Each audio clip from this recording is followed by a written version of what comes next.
It's time to rank my credit cards. What is the best credit card in my wallet? Which one is the worst credit card in my wallet? Am I about to hurt somebody's feelings? I hope so. Let's find out. Welcome back to Tito's Financial Corner, where we talk about credit cards, points and miles, as well as travel. Recently, my boy Sledge Inc. did a video where he ranked all of his credit cards. And with him having 30 plus credit cards, I'm sure that was not easy. You should check out that video right here. But what he also did on that video was put out a challenge to all credit card content creators to do the same thing he did. And that was to go over their current and active credit cards and rank them from worst to best. So that's what we're here for today. We're going to go ahead and rank my 9 credit cards and see which one is the best, but also which one is the worst. Now, I will mention that some of these credit cards are still active. I don't use them, and you'll see why. So starting out with the list, we have number 9, and that would be the JcPenney credit card. This was about 7 or 8 years ago that I took out this credit card.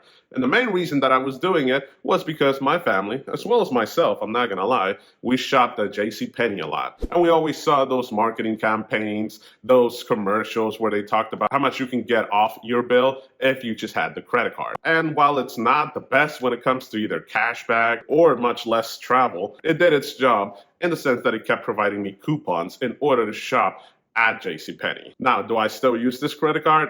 No, absolutely not. I don't even carry it with me in my wallet anymore. It's just back in the desk drawer, just collecting dust, to be honest with you. And with the fact that it does not charge an annual fee, I see no reason to really close the credit card at this moment. Cards number 8 and number 7 are almost tied for the same reasons. Starting out with number 8 would be the Lowe's credit card. Now, there's no annual fee with this credit card. Now, about 5 or 6 years ago when I bought my home, I went ahead and applied for the Lowe's credit card just because I really wanted to do a lot of home improvements. And I figured that getting the 0% intro APR that this credit card usually has would be a great way to go.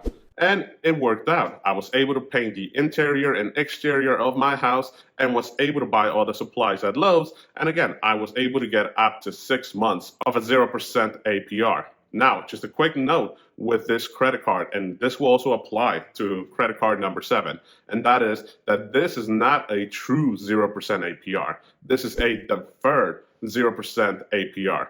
And what that means is that as long as you pay the full balance within the time that they allow you, you're good to go. You're all set. However, if you do not pay the full balance down by the amount of months or the time that they provide you, the following month or the next month where you go over, they would charge you all the interest that you did not have to pay for that specific time frame. So in my case, if I wouldn't have paid the full balance down by month number 6, I would have been charged all interest on month number 7. That credit card was only used for home improvements 5 or 6 years ago. So I still have the credit card open today just because there's no annual fee. But again, do I get anything out of it today? Not really. Card number 7 would be the Home Depot credit card. I told you it's basically the same as number 8. This credit card was also taken out about 4 or 5 years ago, basically 12 months after I got the Lowe's credit card. And again, it was for a home improvement that I was doing. And that was installing a whole new flooring in the first floor of my home. Again, I had the money, I had the cash, I did not want to deplete all of my savings account. So for the materials, I went ahead and bought them and applied for the Home Depot credit card and was able to get up to 12 months of a 0% APR, which I utilized to pay down over time. And at the same time, I was able to keep my savings at a decent level. I would have been able to take care of any emergencies. Do I still utilize this card? No. Just like the Lowe's credit card, I don't even carry it with me anymore. I just have it back in the drawer collecting dust. This is a great time to remind you to hit that subscribe button as well as the like button to help out this channel. Number 6 is honestly my baby, and that is the Belco Platinum credit card. Now, if you have not heard of this credit card, I wouldn't be surprised. This is a local credit union in central Pennsylvania, and this is actually my very first credit card that I got approved. And the reason that I applied for this credit card is that the annual percentage rate was really low. It was 9.74 or 9.69. I don't remember exactly. This was over 10 years ago, going on 12 or 13 years now that I've had this credit card. There's no annual fee, and it does earn points. It earns 1 point per dollar spent on everything. Again, not the highest, but back in the day, young Tito was only looking at the interest rate that credit cards were charging. And I thought I could just get this credit card that had a 9% rate compared to one of the store credit cards that had anywhere between 25 and 30%, which is not wrong per se, but I still had the wrong mentality. I was still treating my credit card as a savings account, as a last resort kind of account, and that just put me into debt. The correct state of mind that I should have been on is that credit card is nothing more than a financial tool where you can get cash back or points for travel, but they're not meant to be your emergency account. Now, I still have this credit card open, and every 6 months I will go on, put a transaction on it, and then pay it off the following month just to keep the credit card open. This is the longest credit line that I have open, and I'm not looking to close it anytime soon since there's no annual fee and there's really no reason for me to close it. Card number 5 would be the Chase Ink Unlimited credit card. The reason that I got this credit card was because of its high welcome bonus, and that was 90,000 ultimate reward points after spending $6,000 in the first 3 months. Now, funny enough, as of this recording, that welcome bonus is back. So if you've been looking at one of the Ink credit cards from Chase, this would be a perfect time to apply for them. The other 2 reasons that I got this credit card for was that it offered a 0% intro APR for the first 12 months that you have this credit card. And also the base multiplier that this credit card has is 1.5 points per dollar spent on all of your transactions, which is absolutely great. Now, I still have this credit card open, and honestly speaking, I don't think I'm going to be closing it anytime soon. And that is because I do have a rental property and there are some bills attached to that. So for all of those bills, I'm using the Chase Ink Unlimited card to get a 1.5 points per dollar spent on all of those transactions. Card number 4 is the Chase Ink Cash Card. This credit card does not have any annual fees. It has a great welcome bonus, just like the Chase Ink Unlimited card. It is currently up to 90,000 ultimate reward points. I will definitely be keeping this credit card open for the foreseeable future. And that is because the multipliers are so amazing on this credit card. As of right now, I am utilizing the 5 point per dollar spent on all cell phone transactions. And that is by paying my Verizon bill using this credit card. And I'm not only paying my Verizon bill, I'm also adding YouTube TV, Apple Music, as well as Discovery Plus on top of my Verizon bill. And for all of those transactions, I'm still getting the 5 points per dollar multiplier every single month. The other reason that I'm keeping this no annual fee credit card open is that it also offers a 5x multiplier on all office supply stores. So stores like Office Max, you would be able to get a 5x multiplier. And what I've been doing for the last year and a half is that I'm literally getting everybody gift cards, because that way I'm also getting a 5x multiplier on all of those transactions. So yeah, definitely not closing this credit card anytime soon. All right, so we're getting to the top 3 credit cards within my wallet. Number 3 would be the Chase Sapphire Preferred credit card. To me, this is just good old reliable.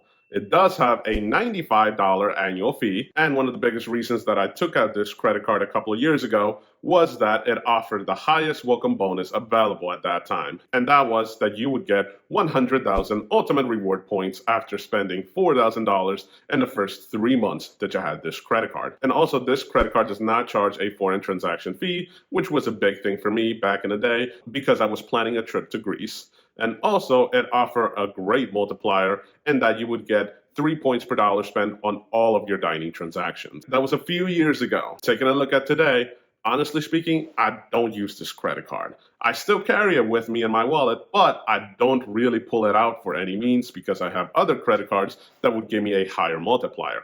However, the reason that I still have this credit card and the reason that I won't close this credit card anytime soon is that for $95, this would allow me to transfer all of my Chase Ultimate Reward points out to Chase's transfer partners. There's currently 3 cards that would allow you to do that. You have the Chase Sapphire Reserve card, the Chase Sapphire Preferred card, as well as the Chase Ink Preferred credit card. The way I look at it is that for $95 every single year, I can transfer all of my Chase points out and have free hotel stays at high-end. That's the way I look at it, at least in my mentality. But for that reason alone, I would definitely keep this credit card open for the foreseeable future. Now, the only way I could see myself closing this credit card anytime soon would be if I would apply for the Chase Inc. Preferred Credit Card and get that high welcome bonus as well, since that credit card would also allow me to transfer all of my points out to Chase's transfer partners. But otherwise, I don't really see a reason for me closing this credit card anytime soon, even though I don't utilize it on my normal everyday spending. Card number 2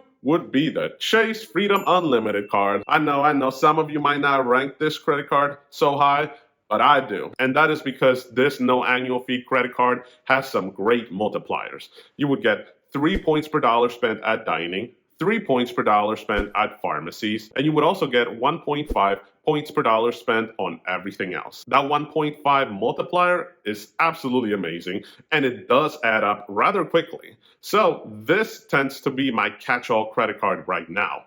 It's just a great credit card to pull out and know that I'm getting more than a 1x multiplier, which at the end of the day is all that I'm looking for. So yeah, just because this is my catch-all credit card and I do utilize it almost every other day, the Chase Freedom Unlimited card would be my top 2 credit card. And getting to card number 1, and that is the best credit card in my wallet, it would definitely be the American Express Gold Card. And there's really nothing new that I can say. This is a phenomenal credit card. Yes, it has an annual fee. It is $250 every single year. And yes, this is the highest annual fee credit card that I currently have. It does come with 2 amazing credits, and that is either a dining credit as well as an Uber/Uber Eats credit, that both of them would total out to be $240 every single year, which would bring the effective annual fee down to $10 every single year. And on top of that, it has some amazing multipliers. You would get 4 points per dollar spent at dining transactions as well as grocery transactions. And trust me, with a family of 3 plus 2 pets, those 2 are our highest spending categories every single month without a question. So yeah, definitely looking to get the highest point per dollar spent on your highest spending categories. And for me, the American Express Gold Card checks both boxes. That is definitely my most utilized and most loved card at the moment. With that said, those are my current active 9 credit cards ranked from worst to best. So what do you think of this ranking? Do you agree with it, or would you switch any of these credit cards? With that said, if you found any information useful during this video, please hit that subscribe button as well as the like button. Thank you, and I hope to see you in the next one. Adios.